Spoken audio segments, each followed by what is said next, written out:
Assalamualaikum warahmatullahi wabarakatuh. Bab 243 Yana mengundang Anda untuk kedua kalinya. Ketika ponsel Henry berdering, dia mengerutkan kening ketika dia melihat nomor telepon ditampilkan di sana, dan kemarahan muncul di matanya. Henry menjawab telepon dan berkata dengan dingin, "Tuan Yana, apakah Anda baik-baik saja?" "Saudara Hen, terakhir kali kamu pergi terburu-buru untuk jamuan makan. Saya mengadakan jamuan makan khusus hari ini dan ingin mengundang Anda untuk datang dan berkumpul." Suara Yana di telepon penuh dengan senyuman, memberikan perasaan kepada orang-orang angin musim semi. "Tuan Yan, saya minta maaf. Saya tidak punya waktu hari ini." Henry langsung menolak.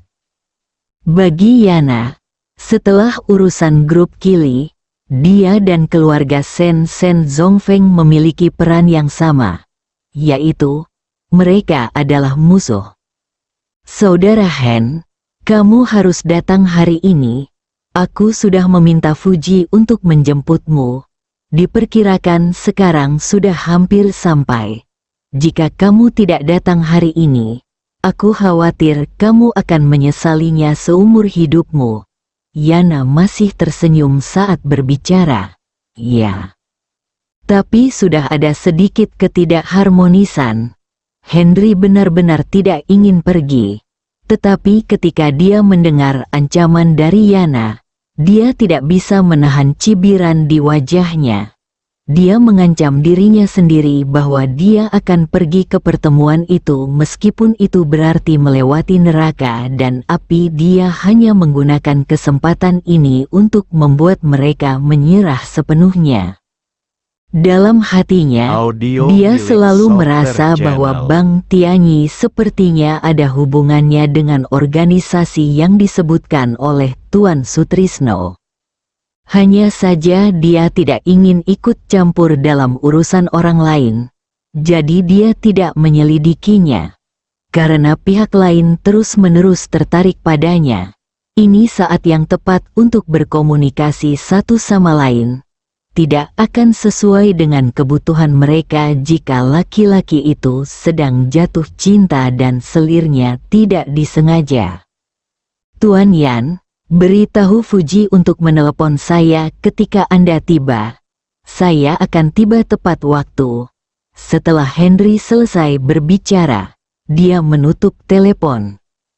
Yana di ujung sana mendengarkan suara bip di telepon. Meskipun dia masih memiliki senyuman di wajahnya, senyumannya lebih acuh tak acuh, atau lebih tepatnya, lebih mematikan. Adapun Henry, jika dia bukan orang itu, dia dan Sen Zongfeng telah memutuskan untuk membunuhnya secara langsung. Siapapun yang berani menyerang keluarga Sen dan Bang Tianyi di kota Bandung mungkin akan tetap dibunuh selamat keesokan harinya. Pada saat ini, ketika dia mendengar kemarahan dan ketidakpuasan Henry, dia merasa lebih bahagia. Semakin marah semakin baik, semakin marah semakin cepat dia mati. Ketika Henry menerima telepon dari Fuji dan meninggalkan rumah, Mariam sedang tidur di dalam rumah. Dia tidak mengganggunya untuk mencegahnya marah. Dia bahkan mematikan ponselnya untuk mencegah dia mengetahui kemana dia pergi. Henry keluar dan melihat Lamborghini milik Fuji diparkir di pinggir jalan. Dia mengenakan gaun putih dan berdiri di samping mobil. Angin sepoi-sepoi bertiup dan roknya berkibar, memberikan keindahan yang anggun dan bebas, seolah-olah dia telah jatuh ke dunia peri.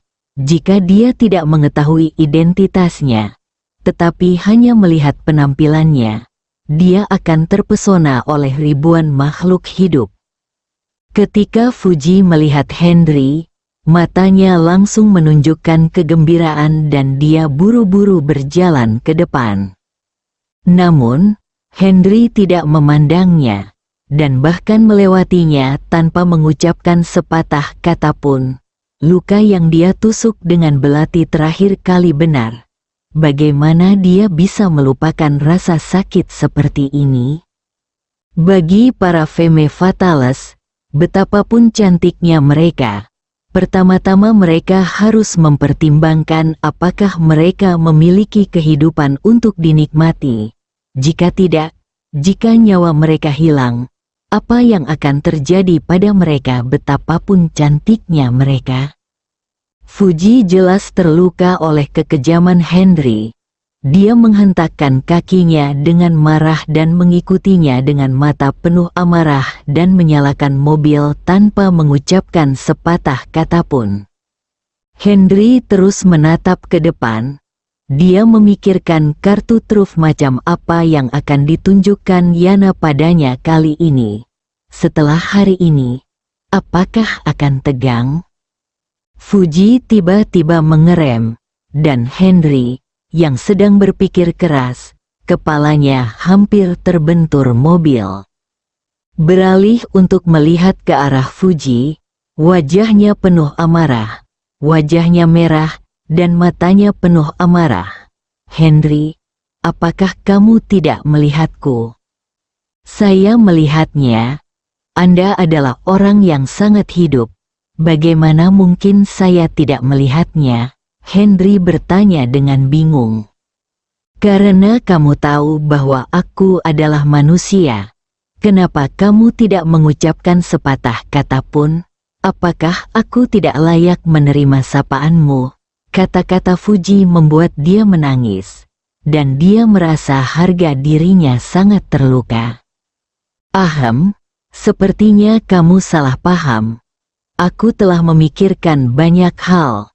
Henry benar-benar ingin mengatakan, untukmu, aku hanya menganggapmu sebagai pengemudi dan iblis wanita berkomunikasi dengan Anda lebih banyak. Henry, lupakan saja. Fuji ragu-ragu dan menyalakan mobil lagi. Dia tidak mengatakan apa-apa, dan Henry tidak bertanya. Ini hanya episode kecil. Tapi dia bisa merasakan bahwa Fuji sepertinya menyayanginya, dan dia merasa gugup dan tidak nyaman dengan janji temu yang akan datang. Namun, dia hanya bisa menghela nafas dalam hatinya. Beberapa orang dan beberapa hal ditakdirkan mustahil untuk mencapai kesempurnaan. Ketika mobil tiba di Bank Tianyi, Yana sudah menunggu di luar untuk menyambutnya. Ketika dia melihat Henry, dia segera menghampirinya sambil tersenyum lebar, meraih lengannya dan berkata, "Saudara Hen, kamu di sini. Aku tidak bertemu denganmu selama beberapa hari. Bagaimana pendapatmu tentang hal itu, saudara? Sialan kamu." Antusiasme Yana membuat orang merasa ramah seperti teman lama yang sudah bertahun-tahun tidak mereka temui, tanpa ada rasa ketidakpuasan dan kemarahan di hatinya. Henry juga tersenyum dan berkata, "Tuan Yan, ada terlalu banyak hal baru-baru ini, dan perusahaan telah hilang. Sekarang saya diberhentikan dan menganggur, dan saya sedang mempelajari masa depan. Dengan kemampuan saudara Hen, pekerjaan apapun yang dia inginkan bisa didapat dengan mudah. Jika dia datang untuk bekerja dengan saya akan memperlakukannya dengan baik seperti Cao Cao menggunakan Guan Yu." Yana menepuk bahu Henry dan berkata, "Saya juga mengagumi Guan Yu. Dan saya juga ingin menjaga ketekunan di dalam hatinya." Henry dengan cerdik menanggapi perkataan Yana dengan kalimat yang sangat emosional. Senyuman di wajah Yana memudar sesaat, tetapi segera kembali normal, dan dia menariknya ke ruang tamu. "Saudara Hen, ayo pergi, kita akan segera memulai makan malamnya." Yana memberi isyarat ingin mengundang Henry ke meja. "Tuan Yan, Tunggu, lupakan makan. Saya menghargai kebaikan Anda. Mari kita bicara tentang bisnis. Henry melihat Yana akan berlatih Tai Chi lagi, dan terlalu malas untuk menghadapinya. Jadi dia langsung menunjuk mengeluarkan kata-katanya.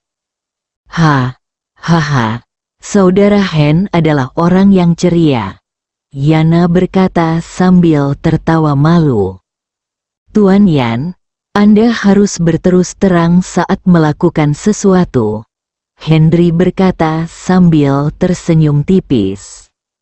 Oke, dalam hal ini, saya tidak akan bertele-tele.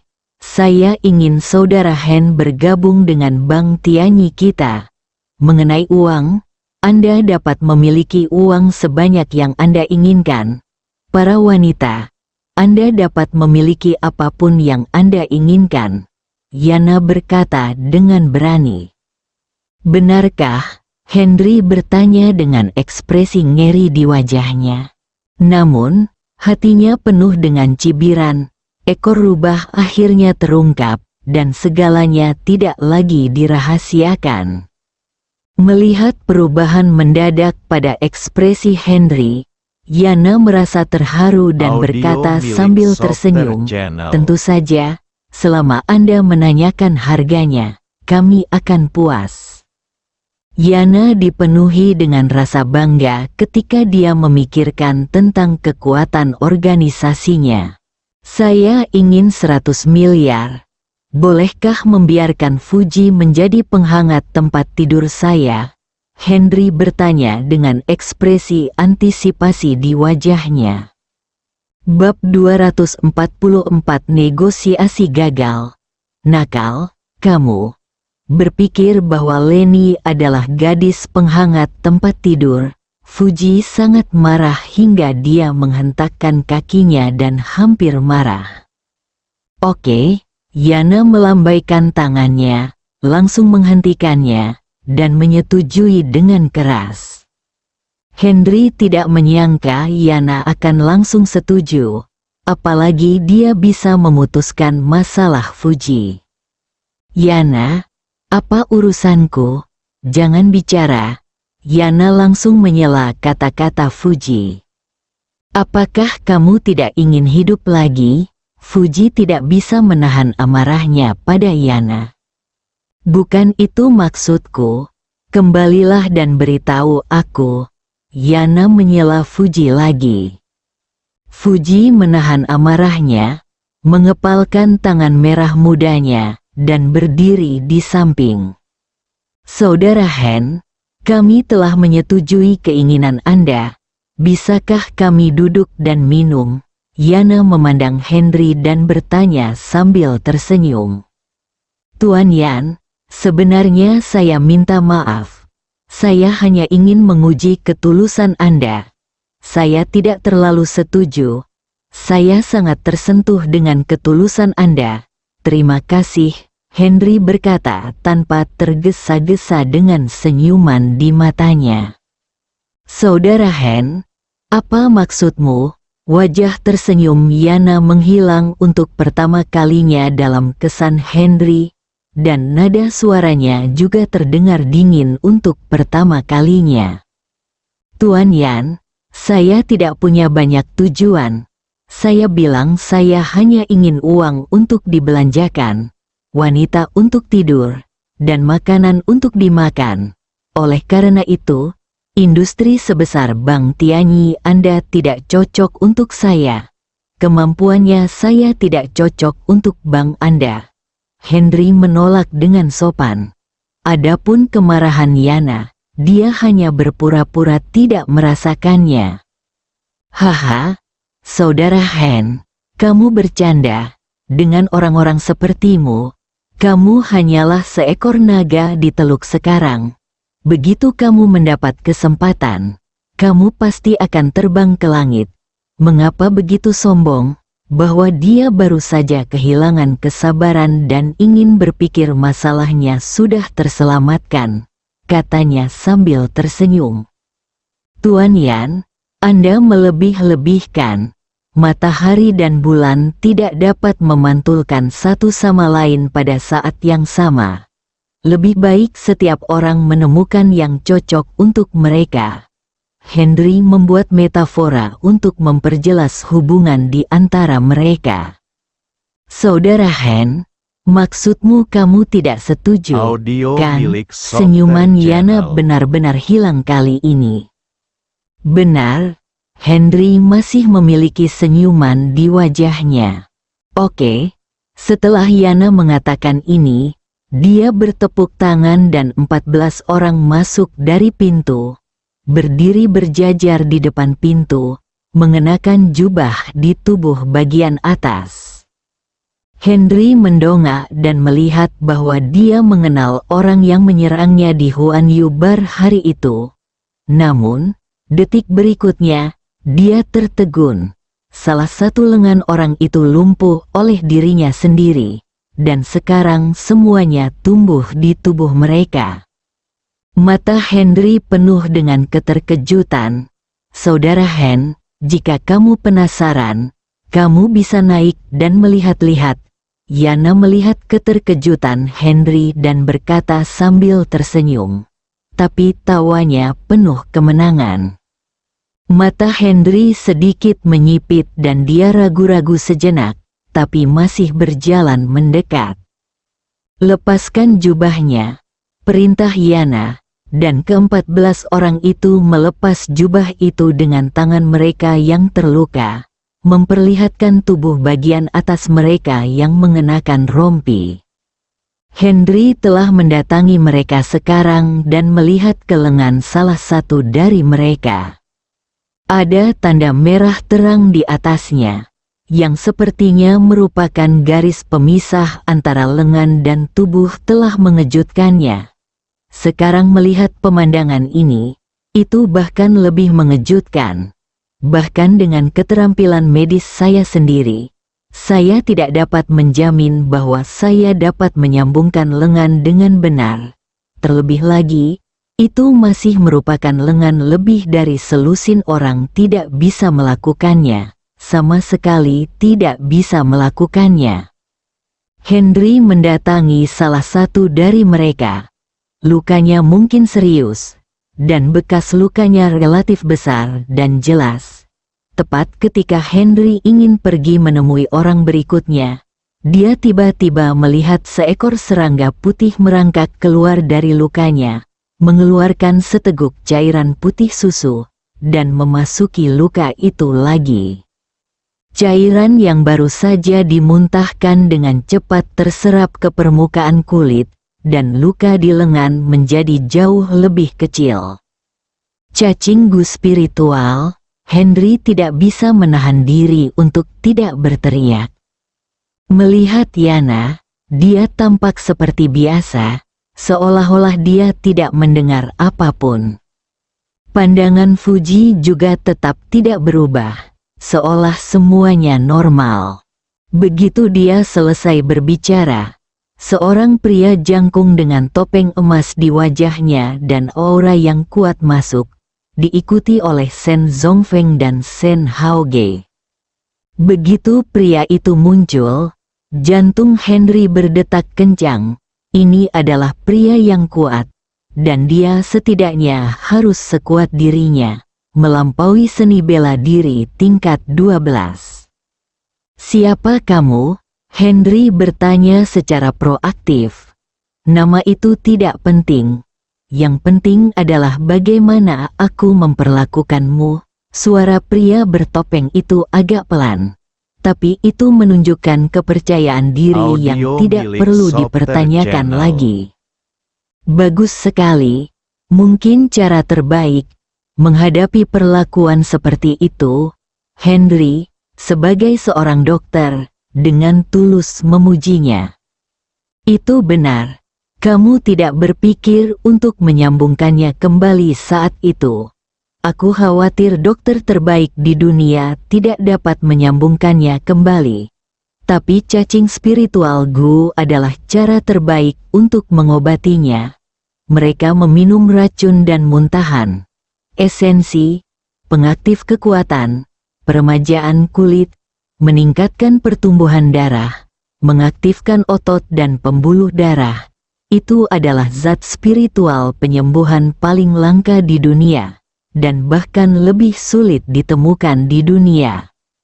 Berbicara tentang cacing gu spiritual, pria bertopeng itu sepertinya dipenuhi dengan rasa bangga.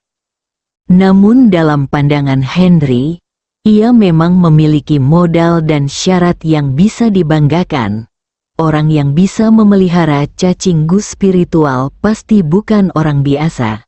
Konon mereka perlu menyerap sari matahari dan bulan, meminumnya embun sebelum matahari terbit setiap hari, dan menghirup racun yang paling kuat, bahkan racun seperti kalajengking dan kelabang, tidak dapat memenuhi kelangsungan hidup mereka. Dan memiliki satu cacing gu spiritual dapat menjamin penyadaran bagi mereka yang masih hidup, dan pria bertopeng ini dapat menyelamatkan 14 orang pada saat yang sama, yang menunjukkan bahwa jumlah cacing gu spiritual sangat banyak. Dia sangat ingin melihat pria bertopeng ini, tapi sikapnya sangat tenang, suaranya tenang, dan dia tidak bisa melihat kekurangan apapun. Saya telah belajar banyak hari ini. Jika Anda sudah tidak ada yang mau dikatakan lagi, saya akan pergi dulu. Kemunculan pria bertopeng itu membuat Henry semakin yakin bahwa Bang Tianyi ada hubungannya dengan organisasi Tianque melukis di aula. Murai, hatinya penuh cibiran. Caranya berbeda-beda dan tidak bersekongkol satu sama lain. Henry, keterampilan medismu bagus. Terlihat bahwa kamu juga memiliki seorang guru yang terkenal. Bisakah kamu memberitahu kami nama gurumu agar kami dapat mengetahui lebih banyak tentangnya? Niat untuk menyingkir. Sebaliknya, dia mengajukan pertanyaan.